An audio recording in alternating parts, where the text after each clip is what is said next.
So kati wavadde Masaka okujja Kampala? Masaka navayo 2000 is it 2019? Juzi? Yeah. Nojano mu Kampala? Yeah. Okulidde Masaka all your life? Yeah, wow. Okulidde Masaka. Kale naberanga nzija nga mberako eno wenzirayo wemberako eri ya. So your parents stayed in Masaka? No, Masaka kale nasomerangayo naye nga nasomeranga Masaka naye nga home eri eno. Fashion stars abasajja, what I hear about them. This is not my personal opinion, but it's something that I hear. Yeah. And I want to confirm it from you. Bagamba nti ba fashionistas bagge abasinga obungi. How true is that? Fashionistas abasinga ebiseera ebisinga kale abasinga sina bagge. Naye engeri gy'olugoye luno omanyi olugoye fe abantu fe abaluwa erinnya okitegeera engoye fe abazituuma ne tugamba nti luno lw'abakazi ne tuzikilasinga. Fashion soul obeera ne fashion spirit nga y'amaanyi whereby otuuka nga ne ladies osobola omwambala gwoba tola tobaako style ebeera style kale tobaako na limiti ya lugoye kuba engoye fe abazituuma. Kati gwe weetungira kyakapeera mb'ovimba tesite nga tokubye kiwoowo tosaalako site nga tokubye kiwoowo kikube nga daily routine kiwoowo kikube nawe muzeyi mutiini tekisosola myaka kaabe mutiini gwe yo alright. This guy is super talented. Amanyi otunga amanyi okuyimba kwagamba byonna abikola. Naye kati waliwo fashion ezimu z'okola nendabira ddala nga omuntu bw'ajambala ayinza okufaanana muko ng'omuntu ali crazy oba ng'omuntu eziwaye ezivuddeko. Like for example, I'm sorry. Like for example, nina gundi fashion gye nakulabye ng'okola ng'oyokya essaati. Ogayi n'ajambala n'omuteekako obuwero obulala. No, like oyo art mulala omanyi nga we nagambye nti fashion ali wide alimu sectors ez'enjawulo. Kati waliwo oyo streetwear. Yes, streetwear. Streetwear so mwambala no. By the way abalalu abo bebakyasinza okubeera ne sense of fashion yakabi. Yes, tosobola kwambala kusinga mulalu. Abalalu yes, nzera inspirations zange ezimu nzijja na kubalalu abo. Yeah, mad people. Olaba omulalu obo inacho. Nze mbegendereza nnyo. Baina sense of fashion ya amaanyi. Inspirations zange ezimu nzijja na kubalalu abo. Yeah, mad people. Olaba omulalu obo inacho. Nze mbegendereza nnyo. Baina sense of fashion ya amaanyi. Kyakapeera mb'ovimba tesite nga tokubye kiwoowo tosaalako site nga tokubye kiwoowo kikube nga daily routine kiwoowo kikube nawe muzeyi mutiini tekisosola myaka kaabe mutiini gwe yo alright. This guy is super talented. Amanyi otunga amanyi okuyimba kwagamba byonna abikola. Platinum Wellness Spa offers therapeutic massage services complimentary with sauna and steam bath for your full body cleansing. You can now get a Swedish massage, hot stones, sport massage, aromatherapy, salt ability hot stone therapy, Moroccan bath hammam, jacuzzi, and many more therapeutic massage varieties. We are located along Lukuli Road near Teletubbies Primary School or Frumala Access, Kongebuziga. Call us on 0708 842 821. Platinum Wellness Spa, here to take care of you. Abalungi abatulaba, assalamu alaikum warahmatullahi wabarakatuh. Yenze Hadija Kigozi, mwebale kutulaba, mwebale kusubscribinga. Aba Platinum Wellness Spa bebanteekamu omusayi okulaba nti kyetambulira ddala bulungi. Gwatulaba mukwano gwange ali eyo. Ndi wano okugamba nti aba Daxin Collection basobola okusuubulira ebintu ebisobose okuva e Dubai. Mwabagala ebizigo, oyagala buntuntu obutinitini obw'abaana, oyagala bugato ina kagato kolabye online banoonyeko ku namba y'essimu gy'olaba wamanga bajja kubeera babikusuubulira mu maduuka g'e Dubai ate nga babikuleetera. Tebannaba kugejja nnyo kutandika kuleeta sipeeya simanya biki naye nga abaagadde ebintu ebisoboka ebitonotono obuzigo perfumes ng'obwo njagalayo habaye mu 2 basobola okuba nga babiguliza ate ne baba nga babikutuusaako paka ku mulyango gwo. Batulaba tuli ne Real Homie olunaku olwaleero ow'ekiwoowo. Nsanyusa okulaba? Nsanyusa okusanga. Kyakabinya batulaba ku HKTV. Big up on yourself. mwebale kuwagira ow'ekiwo, mwebale kunfula sita, mwebale kunfula top. Okitegeera. Yeah. Okay, omuntu akulaba olunaku olwaleero ayagala otegeera Real Homie yaani? Real Homie is a fashion designer, talented, multi-talented youth, yeah. Ndi musajja manya matuufu nze Lubega Henry. Okay. Era nga ndi musajja w'e Masaka, banzaaleyo Masaka. Abasomoka rera bannaye mutusibyeko akanyaga. Mukimanyi era talents ziveeyo, akasima gye kava. Yeah. So I'm here. Naze nga prophet wa fashion, kukyusa fashion. Wow. Yeah, after seeing a fashion industry omuzannyo mungi. So kati nze naze prophesizing, I came to prophesize fashion, kukyusa fashion. Okay. Yeah, kuba nze nakirabye nga tekiggwa, nga tulina oterezaamu ku nsonga ezimu mu lugoye olwo. And by the way, you have a very unique style. Nze mbadde nga nkufollowinga ne nga bannange. What's going on here? So kati wavadde Masaka okujja Kampala? Masaka navayo 2019? Juzi? Yeah. Nojano mu Kampala? Yeah. Okulidde Masaka all your life? Yeah, nkulidde Masaka. Kale nabeeranga nzija nga mbeerako eno wenzirayo wembeerako eri. So your parents stayed in Masaka? No, Masaka kale nasomerangayo, naye nga nasomeranga Masaka naye nga home eri eno, abazadde bali eno. Nga omanyi nti omuzadde akuteekayo n'obeerayo mu hostels eyo, n'osoma nga tovaayo, obeera bino ebyaba anti, olinayo anti wo nga gyembeera. Naye ng'ebiseera ebisinga nga nkomawo nembeerako eno like 3 months, nenzirayo for studies, life yatambulanga bwetyo. Okay. Yeah, 2019 nenvaayo, nenzira Entebbe, nensomera Entebbe, Bethel Covenant. Yeah. Alright. So kati gwe wasoma fashion? Yes, nasoma fashion. Era nkyali ku diploma yange ya fashion and design. Yeah, I'm on a diploma. Yeah. Kyali ku diploma ya fashion. Yeah. Okubeerawo ku graduation, njagala nnyo cake. Era olina okumbeeramu. Yeah. Okay. So how is School. Though mbadde neewumuzaamuko. Why? Industry ebadde envuga speed nga nyina byennyina okuyisaawo nze nga nze. Oh really? Yeah. No gamba nti taking a break from school. Taking a young fame kale envuzeemuko ku speed. Bannange tekuvuga books first. Kituufu books first naye mbaamu kale omukisa ogugize nga ate tosobola gublockinga na books nga tosobola gukola kigutta. Ate ng'osobola okuddayo books n'ozisoma ate ebintu bya fashion byangu si bye biringa ebya high school nti kiya. So kati eyokusomera musomera ddala okuva ku kutunga and all that? Yeah, tusoma buli kimu, tusomesa masuuti, ladies, dresses, everything. Buli kimu ekikwatagana ku fashion. Runways, ba model, bayigiriza bagaidinga ba models. So buli kimu ekikwatagana ku fashion industry bakisomesa. Munnange nze, I'm going to tell you something about fashion stars abasajja, what I hear about them. This is not my personal opinion, but it's something that I hear. Yeah. And I want to confirm it from you. Bagamba nti ba fashionistas bage abasinga obungi. How true is that? Ba fashionistas abasinga ebiseera ebisinga kale abasinga sinabage.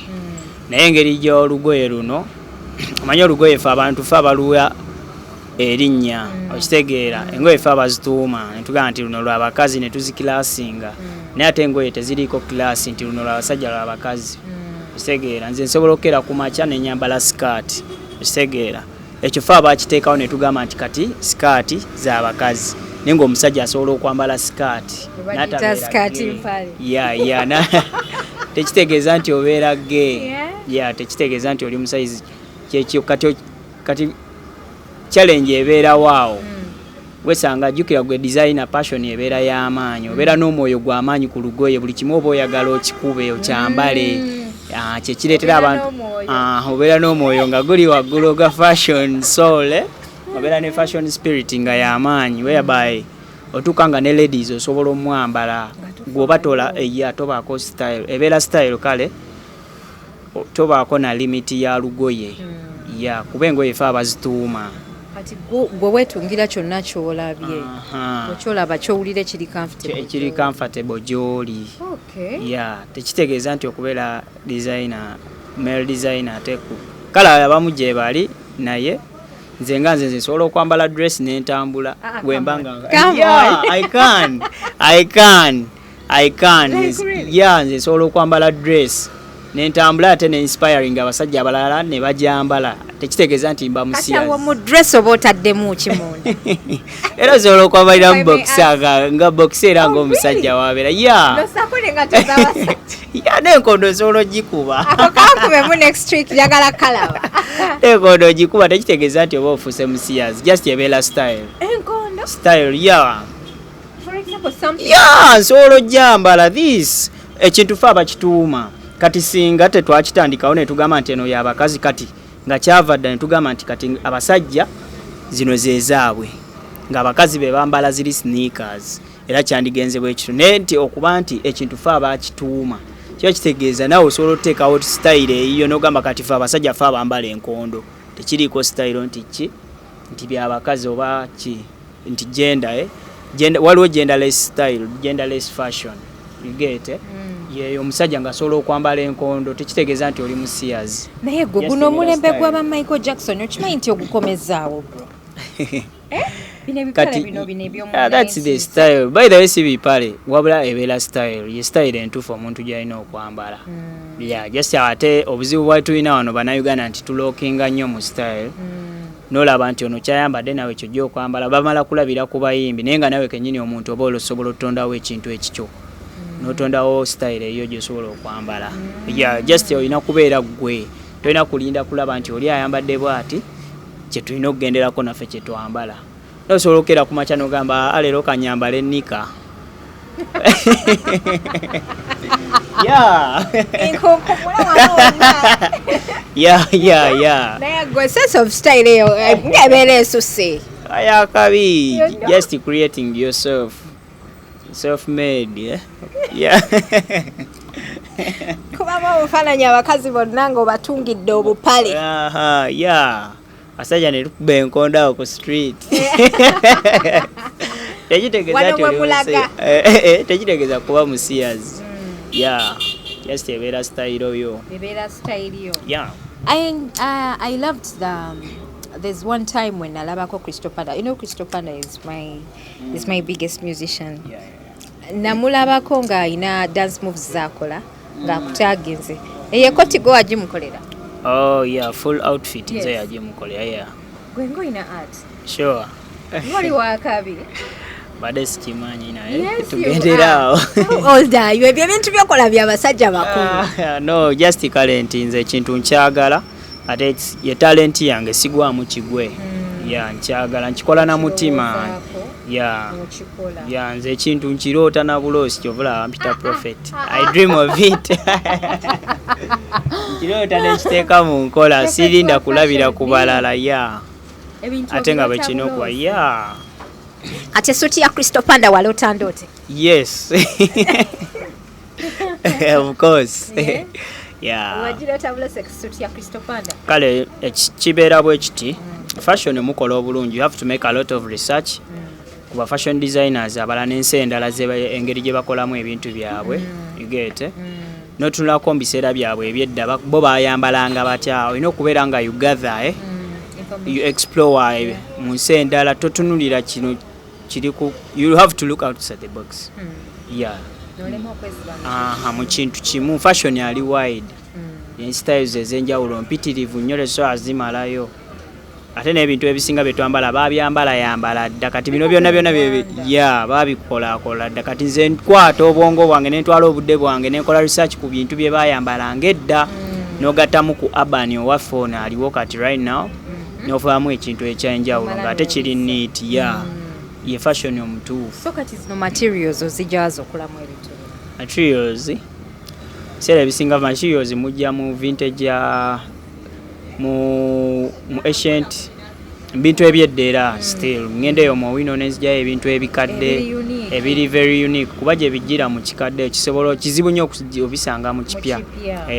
Ebintu ebyo nga curtains ezo ezedda bigomesi zedda ezo n'oziddamu n'ozirecyclinga agamakooti agedda n'obirecyclinga n'okolamu piisa emu nga yanjawulo ng'eri kirini. Nalabye Spice Diana ne Carol Kasita nga balina outfits ze bambadde.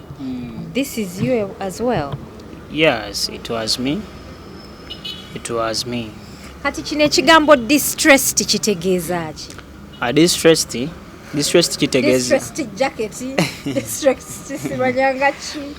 distressed kitegeeza ekintu okijja mu normal n'okifuula abnormal mu crazy way naye ate nekisigala nga kiri neat.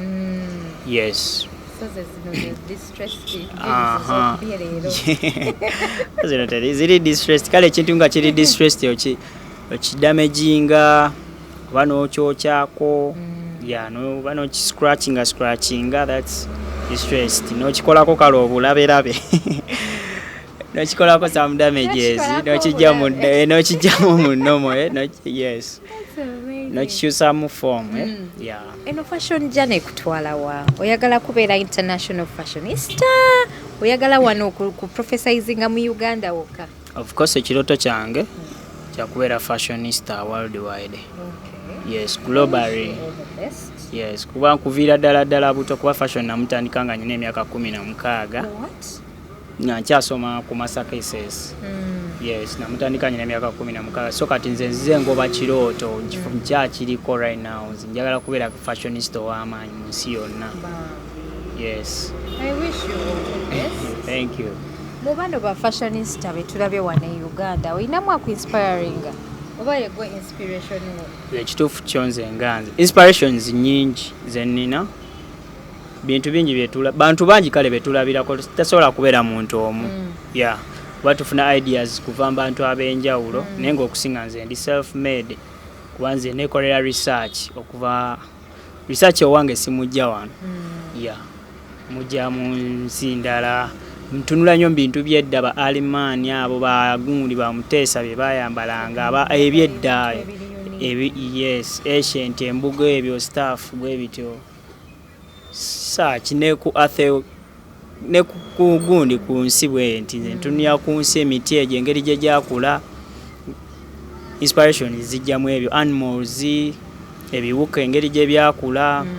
Osobola okulaba ekiwuka n'ogamba kansoke nkolemu olugoye bwe luti no draftinga. Oh my God, that's amazing. That's a real talent. That's it. Wow. Kati ng'olabaawo nga like a cockroach. Kankole coating. Yes. Nature trees ebyo bwe bityo. Manye kino ekikola kyakulawo ekiti ngenda kukola dressing eriko ekintu kiri bwe ekiti kinga ekikola nga wolabye ogwo omuti. Inspirations nazo ziva mu nature. Fashion yetuuka eyo yonna. Fashion is wide. Fashion mugazi nnyo. Si kumala kulabira ku muntu. Tunulira ku nature n'olaba ensi bwekula engeri ebintu gye bitambulamu. That's it. So kati bino ebintu otuula wansi n'obitunga? Ntuula wansi enkwata ekitabo n'endraftinga kyemba ndowoozizza mu mutwe n'enkikubako wansi n'enkiwandiika. I get my pens and chin. Njagala okolereyo distressed outfit eya jean ey'aba Hajat. Abagenda e Mecca. Ndabe bijini bino ebinene ndabe n'ekisaati n'akatambaala. Yagibakolera anytime. By the way, next video yange ngenda obbawa. Ngenda bayigirizaamu outfit gy'osobola okuba ng'ogenda e Mecca. Newemba sigenze Mecca. Omanyi ba Hajat naffe tumanyi ogira ogendako out like on a weekend or something. Kati aba Hajat abamu tebakimanyi nti nno waliyo fashion ey'aba Hajat eri distressed. Gyeziri nnyingi. Nja kuba nzibawa zonna maaso awo. Teach you. Okay. So kati lino erinnya lya Real Home ate ddyo lyajja litya? Real Home eryo eryava ku ssomero by the way Mbasudani be nali nsomerangamu nali sibeeyisizaako bubi mu kweyisa obulungi naye nga bampita nnyo that guy is real, is a real home nerikwata nga bampita Real Home. So lino linnya lyo kuva dda my school. Abakumanyi we bakulaba we baku-identifying. Yes. That's good. Yeah. I think you are a very good person. I can feel it. Amasannyalaze ga goodness gansika. Olimba. Okay, nesaaga nange ndi bwentyo nakuzibwa bulungi. Wanti nze nakuzibwa abazadde bange bonna, maama wange preacher, she's a pastor, ate ne ffenna wakaffe tuli bakkiriza. So kati empisa weeziri kiyinza okugamba. Olidda nnyo nga bagamba nti ne bafashionista abamu badde. Nzitegeera naye nze ndi musajja wa Katonda, ndi musabi. So kati singa nabiyingira dda kuba ekintu nakyagala dda, singa nabitandika dda naye ntuuse paka waneeno nze kyali Katonda wange. Sitaani tasobola kunsinga maanyi. Alright, kati tulaba ekiwoowo, tulaba tune, ate tubadde tukumanyi nga fashionista. You've been a musician before? All along badde oyimba? Well, mbaddeyo nga nnyimba. Ennyimba zibaddengayo mu studio kuba music namutandika last year mu December. No, it's like this. Music namutandika this year mu January. Just juicy. Yeah, mu January. A few months ago. Yeah, naye nga siri nnyo serious nga byabanga byakusaaga. This is your biggest first tune. Yeah, passion yalingamu naye nga sikiwa nnyo time. So naye we nakiwaddeemu ku budde naye nga kankuwemu tune y'ekiwo. Abagamba nti ne wayimbenga Crystal Panda. Tubadde tumanya akayimba ka Crystal. Kyaika coincidence kyesanze bwesanze ndowooza nga maloboozi gafaanagana. Twafaanaganyizaamu ku ddoboozi. Akapera. Distress ya kapera mbovimbo tesite nga tokubye kiwoowo, tosaalako site nga tokubye kiwoowo, kiwoowo kikube nga deire rutini, kiwoowo kikube nawe muzeyi mutini, tekisosola myaka kabe mutini, gwe yo alright. This guy is super talented. Amanyo tunga, amanyo kuyimba kugamba byonna abikola. I'm so proud of you. Thank you. Omanyi njagala nnyo abavubuka abatolaka abali mu kuvaayo naye nga baviirayo mu maanyi. Kyekyo kyolikaawo. Baviiriddeyo mu maanyi. Kyakabi webale kunzikiririza. Okay. So kati notandika music journey yo? Music journey nakagitandika. Era ngenda bela serious on it. Ngenda tambuza music ne fashion kuba bitambulira wamu. Tebisobola kulemagana. Kuba music asobola okufundinga fashion. Sobola okuba endongo yange nenegulirayo ebyalaani byange nenfandinga ne bamodozi bange bemba nina nengula ne material nga simaze kakaalukana. Mwana alina vision. Okitegeera? I see. So that's how you're going to do it. Kyekyo bwe kigenda okuba. Ate no good music yetambuza yekka. Akayimbako I believe toyina gye wakatutte. Naye mwekalimba nto. Kituufu. So continue doing good music. Okay. Oyogeddeko n'abayimbi? Abayimbi, nakozera Olimba Rachel naluzeemu, twalukoze collaboration ne Grenade Official. Okay. And very soon tugenda kuba tukwata video. That's good. That's amazing. Oyengedde no industry ng'asaaga. You know? Industry jingide ng'asaaga. Just twesaaga nga tuli blessed ndowooza akasima kangi. Eyo outfit gye nalabyemu Grenade gwe wagimukoledde? Oh, not really, not mine. That wasn't my art. Naye yabadde nungi. Yabadde nungi. Bate bye bintu bye byokola. N'okusingawo. Ekigozi neerabisa. Anyway, olunaku olwaleero tulina Real Homie. Mwebale kutulaba eno HK Media. Nze ngenda nga mpitangamu mba ntwagala okutegeera ku baana bano naddala abavaayo okujja okubeera nti bakwasaganya ekintu kino. Tubanoonyaako ne tutegeera obulamu bwabwe butambula buti. How is mami? Mami ali cool gyali eyo. Naye banange gwe nga wakulira mu family ennungi weesimye wakula ne mama wo ne daddy wo. It's not so common. Sakula nabo, by the way, sakula na mami wange, nakula na auntie wange. Nakula na auntie wange, sibadde nnyo n'abazadde bange. I thought your parents were together. No. My parents abali together ennaku zino doza tebakyasangika. Gye bali together naye tubireke. Tuyagala kwerabisa-labisa. Tubireke. Ebintu distressed tuyagala. Distressed from vintage stories tuzireke. So kati notandika fashion yo n'ogitukuba wano mu Kampala. Era tugenda kikola kigenda beera wide era very soon tugenda kubeera tu having a Kampala Fashion Weeks. tugenda ziteekawo nga abaana bajja ne boolesaako ku misono gyabwe kitwagala okuteekawo nga olaba ensi ziri ez'ebweru bibeera Paris tumanya tubeeramu ne fashion week yaffe buli mu mwaka mu mwezi nga tufunayo omwezi gwaffe ne tubeeramu ne Kampala fashion weeks nga zibaamu abaana gye bali abalina talents bagala okwolesa ku styles zaabwe ez'enjawulo. Kati kankubuuze zino fashion zetulaba nga abantu bamodolinga abantu ababulijjo ezengoye bazambala ezengoye bazambala ddi abantu bazitya abantu bo bazitya naye nga mubaamu abazitegeera abazambala ku streets nayambala kakundisho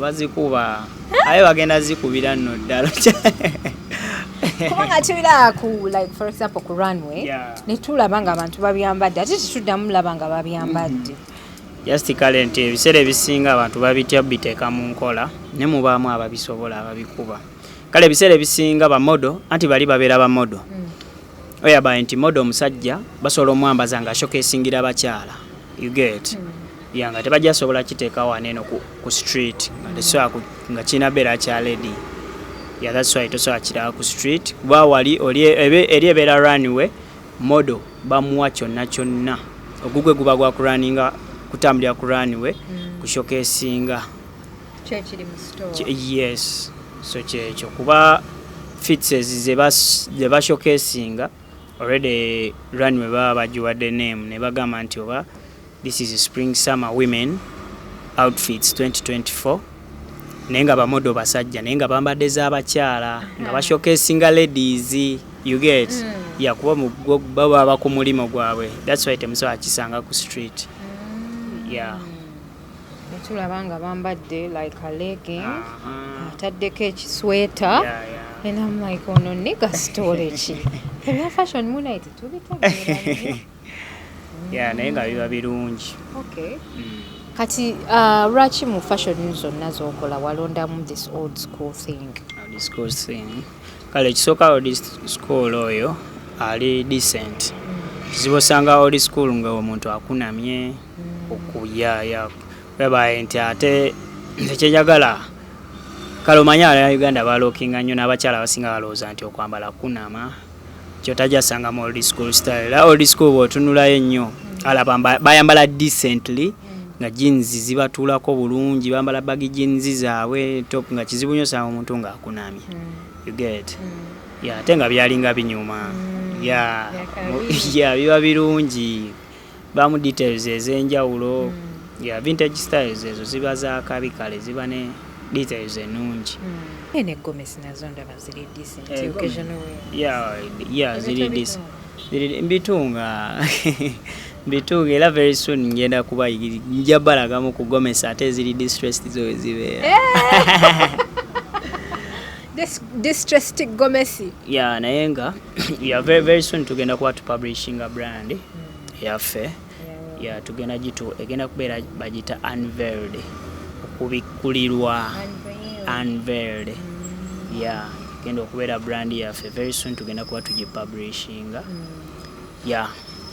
bamba bazimanyi bagiyise bagitumye distressed naye nga distressed just kagambo kekatukutte muli mutwe yogera distressed tuba tukitegeera but the brand is unveiled very soon tugenda kuba tugiwanika naye kati waliwo fashion ezimu z'okola nendabira ddala nga omuntu bw'ajambala ayinza okufaananamuko ng'omuntu ali crazy oba ng'omuntu waya ezivuddeko like for example I'm sorry like for example nina gundi fashion gye nakulabye ng'okola ng'oyokya essaati ogayi n'ajambala n'omuteekako obuwero obulala no like oyo ati mulalo omanyi nga we nagambye nti fashion ali wide alimu sectors ez'enjawulo kati waliwo oyo streetwear streetwear so mwambala no by the way abalalwalo abo bebakyasinza okubeera ne sense of fashion yakabi tosobola kwambala okusinga mulalu abalalu bebakya nze era inspiration zange ezimu nzijja nakubalalu abo mad people nze mbegendereza nnyo balina sense of fashion y'amaanyi bale yalinga engoye n'ateekako kino nazzaako kino kisegera n'ateekako ki crossbag kwegamba nga byakabi nga byakabi. That's why nkugamba teweerabira ekiwoowo kitegeera. Kati oteekako ekiwoowo akutuukako ng'owunya bulungi naye ng'oyambadde nga mulalo kitegeera. By the way zisigala ziri neat. Kati ekikwawula ku mulalu kubeera ng'owunya bulungi. Ekiwoowo ate kyo kyavaawa? Ekiwoowo kyo kirina kubeera part of buli mwambazi, kiri part of fashion by the way. Kuba tosobola kwambala n'onyuma naye ng'owunya. You get. So kiba tekijja. Olina okuba ng'ovaamu ssente ennungi. That's why twakigattako. Gamba teweerabira ekiwoowo. Omuntu yenna osobola osanga oli ng'akubye essuuti naye ng'ekkala lume erimuvaamu muganda wange. Nga birala. So kintu kya perfume ekyo kikulu nnyo. Olina okuwunya obulungi omuntu yenna. Social media tulaba ng'erina weekutadde. When did you join social media? Okuteeka ebintu byo like ku platforms? Social media okusinga nalinga ku Facebook. Waliwo ebiseera bya Facebook awo 2018. Tugenda mu photoshoots nga ntunga engoye zange nenkuba ebifaananyi. Social media nagitandika 2018. Nalinga ku Facebook, TikTok ebiseera ebyo nga si y'amaanyi. So TikTok oyo nengijoininga 2022. Mbuumiize this year 2024. Nakyusaamu ku content, yes. Nabeerangayo eyo mu underground. Wali okola content ki mukusooka? Mukusooka na content nalinga ntunga nenteekayo olugoye nga just nzitunga ndaga process nga stitching then nendulaga nti olugoye luwedde awo. Yes, bwekyabeeranga. So kati wenakyusizaamu nembalaga ate engeriyo kyambalamu. Awo video zange zitandika otambula abantu ne batandika okiwa time. Yes. Abazungu ne batandika okucontact. Yes, by the way abazungu they contact me, emails zange, Gucci, bansaba collaborations, Balenciaga. That's amazing. Just wakwanti like indifa ate ebintu bya Uganda bikaluba. Okay, come and put this to book. This is your time to shine. Yeah, Zara, they want to collaborate with me. Yes. Yeah. Then what's the problem? Gambye ebintu bya bya kasimbi kweteekamu. You have to look for a passport, CBT, PayPal, gamba atenga. Munange those things are not expensive. Ogenda laba kuno mwaka Katonda akuguliddewo ologi. A passport is just 250k. Nyenda bigobaako byendiko njala bikolako. Yeah. Bana Masaka mujje muwagire omwana amuwuno tudde naye. Support him. Yeah, they should support me. They should support you. Yeah. Nenga tugenda kikola anytime. Tubanze kuguleko kiki ekiri distressed. Nze nkugambye kwerayo distressed target outfit. Sure. Weziri waneeno waliwo ekutuuka awo. Jagala nsooke njira. Okay. Ola kati ngeeyo. With a long that outfit, with a long jeans. Pant, nene, yes. Okay. I can do it. Ekirungi otuukidde ku dduuka ojja kuba okomawo mpagireko. Yeah. Yakomawo. Okay. Bambi, what you're doing is nice. So, oyingidde ku social media, okyusiza abantu timing, batandise okutegeera, content watandise otambula. What was your most trending video? A trending video gye nasinga okukola yali outfit gyosobola kuba nga omubaka wa parliament. Abaka wa parliament nabagamba nti oteekako ka sikaati, empale n'oyambalirako sikaati ne kakooti ka crop top waggulu mu parliament. Video yasinga okuba netambula nnyo nebatuukamu baminisita Erias Lukwago. Owokubalagirira ebyokwambala. Ugandans should style up. Olaba omwana nga akonyeeko, please muveeyo mutulage support. Yeah. That was your most trending. Yeah, nagiraba yatambula nnyo bagidiwetinga bangi. Yeah, yankolera nnyo. Nekolera wonders. Yes. So people started looking out for you. Yeah, when you do something nice and have that exposure, ochikuba. Kituufu era abavubuka bali eyo just mulemereko. Mulemezemu ekyo kyennyini kyemukola. Just follow your passion. Kolera ddala ekyo ky'owulira ku mutima ky'oyagala.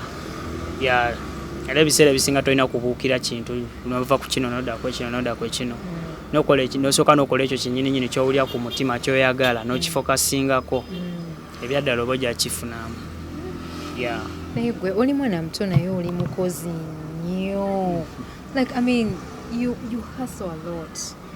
Era ensi eno okulemerako oba olina kuyiriba nnyo okufuna okutuuka ku ekyo ky'oyagala oba olina kukola bukubirire. Boys nga gwe tebakyayagala kola. Omuyimbi abeera ne hiti ng'asobola okuyimba n'abeeraawo nga tayimba. Kituufu, naye just balina kukola nnyo, balina kulemezaamu kuba mwana ensi yakola ate naddala ng'oli musajja olina kukola bukubirire kubeerawo. Ezaguki z'osunye tofaayo oli nange kulina.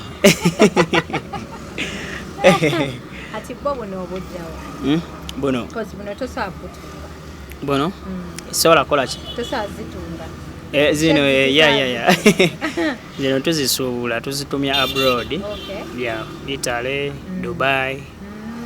Zijja ziri mu original shades, yes, from Dubai ne Italy. And the perfumes? Perfumes tuzeekolera ezisinga n'ezimu tuzijja Dubai ne tuzikola era we tukolera tuli awo ku Pioneer Mall.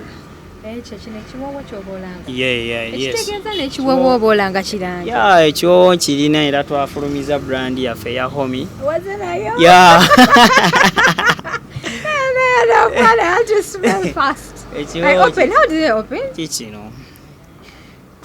It has a very long kasani kira, yeah? Yes, no kiwunya bulungi. Oh my God. Kati kino ky'abasajja. This is Kati nice. waliwo ne ladies. So how much is that? This one is 45.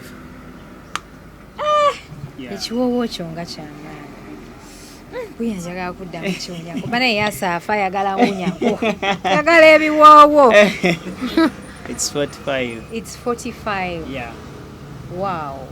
Kati obikola otya? Yasireta anokola amalo. Kati then bw'omala obbitabula, cause kyammanyi perfume teyeggula. How do you seal it? Mukozesa gundi byuma? Tulina gadgets ze tukozesa, so kisumulula wano. No yeesumulula. No yeesumulula. Sizeziro kisumula n'okinyweza n'okubako. Waki kirimu kala ngeri yaka oil. Osobola n'okyesigako just ku lugoye. Just kirwamu mu lugoye kiwunya bulungi. And I love it. So this is the Homi. The Homi. Gundi. Abantu balage. Eno ye Homi brand. Yes, our brand. Kya Homi. Yes. Yakitandiso kibrandinga kati kiri self-made. Self-made. Buli kimu tugenda kibakolera. Wow, that's amazing. Tugenda bikola.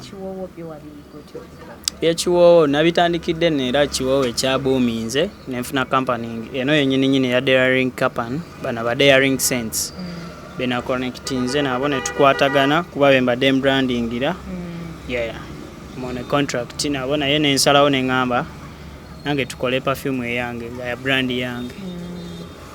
I like the way you have branded it. Wali badde oleeta y'abakazi obadde ojja kusinkana mukazi oleese y'abasajja. Kati oyagala tugigulire yaasi. Eno yeesanze nga gye natambudde nayo. Ntambula ne sample. Kituufu. So abakulaba bajje bakuwagire. Yes. Abatulaba edduuka liri Bbunga nga ku mafuta ga Haas. Namba tukubirako eri 0700 798388. Endala osobola kuba ku 0741 27 45 75 ku social media platforms zonna kwendi nkozesa Real Homi Kwan. Ku TikTok, Instagram, Facebook, YouTube channel yange still Real Homi Kwan. Ne music gyali subscribing ku channel. Naye kati kankubuuze nga sinnagenda, how old are you? I'm 23 years. I'm 23, 2025 ngenda kuba ngenda making a 24. Olina ebirooto by'abantu bakulu. Okimanyi? Badde sikimanyi nze nkola bukozi just kintu kyenjagala. Kaneno Akawowo ko kamaanyi. Okawulira kakusensedde. Kakabi. Wewale kusiima. Kale sibula abantu tuleke. Just akatalekeka kyenyinza okugamba ababoys bange abali eyo abayiribi. Just mwejjeemu omuze gw'obutayagaliza. Kirala lemera ku ekyo kyennyini kyokola kyobulya kyoyagala ku mutima. Oyagalize ne bakyalibo. Buli kibisigadde bijja ttambula butambuzi. Empozi ekirala tewerabira okusaba. Katonda oyo ye kamala. That's amazing. Badde njagala kusibula nezijukirayo ekintu kimu nze bwentyo. So wano oyinayo abakuyambyeko ku kintu kino? Banyambyeko bangi mikwano gyange. Nyinamu Brian Skater Clear Level. Nam producer wange. Yes. Max Mize producer Nkubira Endongo. Nyinamu mikwano gyange bingi. Nyinamu wano lady wange, manager wange, Amita Lady Susa from Unveiled. Okay. That's good. Kale, abalungi abatulaba yenze HK Media Hadija Kigozi tubadde ne Owekiwoowo Real Homie olunaku olwaleero. Emboozi ennyuvu nnyo, emboozi enyuma nnyo mbadde saagala girekeraawo. Mumanyi mbuukira abakyayogera kino nga mbuze kiralayo. Naye nga tugezezaako okuba nti no tukikwasaganya jangu ebbunga omuwagire tweyagalize. He's an amazing guy. Yena ku social media handles ze bambi omufollowingeko ojja kuba okozesa akabi nnyo yongera okulaba fashion. By the way abantu banyonyola nti wano wentudde toyina ebyo byokka bi distressed. Buli kimu tuyina shades weziri, engato z'abakyala ez'akabi, brands ez'akabi. Engoye weziri gwe tuka butuusi bbunga ku mafuta ga Haz okubira edduuka oba ojja kuba oliraba.